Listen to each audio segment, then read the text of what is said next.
તો મહાકુંભમાં ફરી આગનો બનાવ સામે આવ્યો છે। બે ગાડીઓ બળીને ખાખ થઈ છે। યોગી આજે પ્રયાગરાજમાં ઉપસ્થિત રહેવાના છે। આ વચ્ચે તમને જણાવી દઈએ જે રીતે આગનો બનાવ સામે આવ્યો છે, તો બીજી તરફ સીએમ યોગી આદિત્યનાથ આજે જે છે તે પ્રયાગરાજમાં ઉપસ્થિત જોવા મળશે। ગઈકાલે 2,500 ડ્રોનનો શો દ્વારા શિવ વિષપાનની ગાથા પણ બતાવાઈ હતી। મહાકુંભમાં 13 દિવસમાં 10.80 કરોડ લોકોએ સંગમમાં ડૂબકી લગાવી છે। તો તેની સાથે જ આજે આગનો બનાવ પણ સામે આવ્યો છે। મહાકુંભમાં 13 દિવસમાં 10.80 કરોડ લોકોએ સંગમમાં ડૂબકી લગાવી છે। શનિવારે સવારે અહીંના મુખ્ય માર્ગ ઉપર સેક્ટર 2 પાસે બે વાહનોમાં અચાનક જ આગનો બનાવ બન્યો। જાણ થતાની સાથે જ ફાયર ફાઇટરનો કાફલો ઘટના સ્થળે આવી પહોંચ્યો।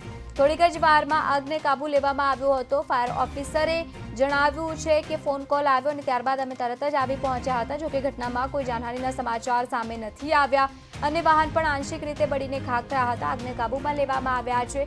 આ પહેલા 19 જાન્યુઆરીએ પણ સેક્ટર 19માં સિલિન્ડર ફાટવાના કારણે આગ લાગી હતી, જેમાં 180 ટેન્ટ બળી ગયા હતા।